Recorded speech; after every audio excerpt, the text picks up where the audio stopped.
arrive que dans nos vies, il y ait des choses qui nous dépassent et qui nous absorbent toute l'énergie qu'on a, au point que chaque jour devient une lutte. Ça m'est arrivé aussi d'avoir des situations extrêmement difficiles et durables dans le temps, au point même qu'on ne sait pas exactement comment on va pouvoir continuer. Continuer à croire, continuer à vivre simplement. Et il y a une chose qui nous a beaucoup aidés, mon épouse et moi, c'est de considérer en fait notre vie comme un diamant. Et ça, c'est un diamant en verre, mais qui a été taillé à la manière d'une larme, justement. Et en même temps, le propre du diamant, c'est de concentrer la lumière. Toute la lumière qu'elle reçoit, cette pierre va pouvoir la redonner dans une direction qui lui donne cette brillance qu'on aime tant. Alors il arrive justement que des facettes de nos vies ont été ternies. Ternies par des situations difficiles, que ce soit des drames, ternies par un échec, ternies par un deuil, un enfant qui va mal, ou nous-mêmes qui allons mal. Et on a tendance à avoir notre regard capté sur ces facettes qui sont assombries. Et ça va nous absorber, on va se focaliser sur ces choses-là, au point qu'on oublie toutes les autres. Et ce qui nous a justement aidé, c'est de voir la vie comme un diamant avec plusieurs facettes.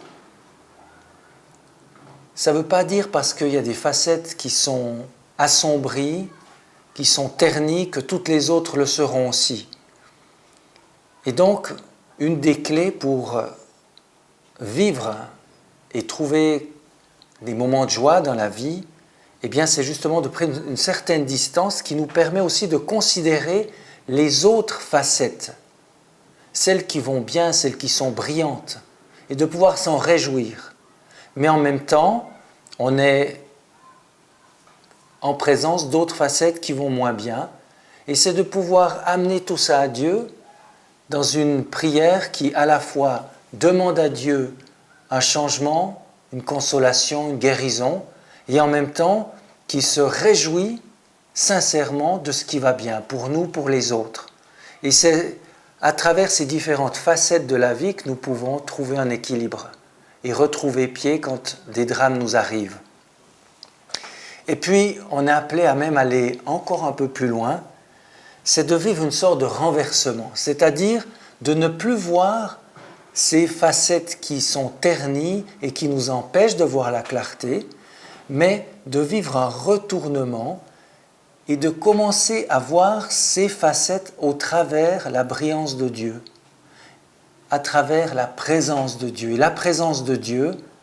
elle nous apporte non seulement la paix, mais elle nous donne aussi ces valeurs éternelles qui le caractérisent, que sont la foi, l'espérance et l'amour. Et donc, on peut à la fois se réjouir de ce qui va bien et le remercier pour cela,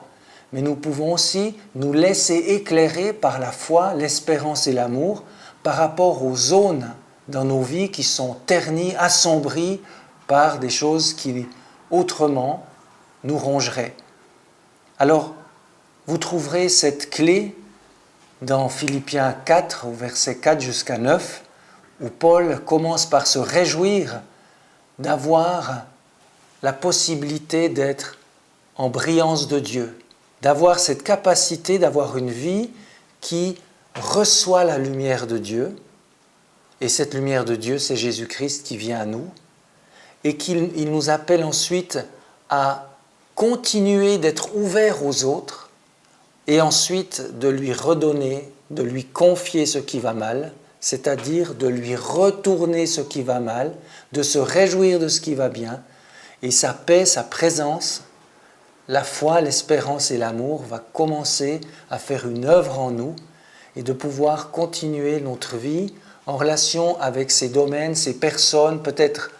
certains domaines de notre propre vie, de notre santé, qui continueront peut-être un certain temps, voire pour le reste de notre existence, à nous faire souffrir, mais qui, vus au travers Dieu,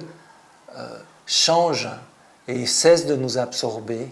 et continuent et deviennent des manières de révéler aussi l'amour de Dieu aux autres. Alors, à vous qui avez des phases ternies aussi dans vos vies, eh bien je vous invite à regarder votre vie comme un diamant et ne pas vous laisser absorber,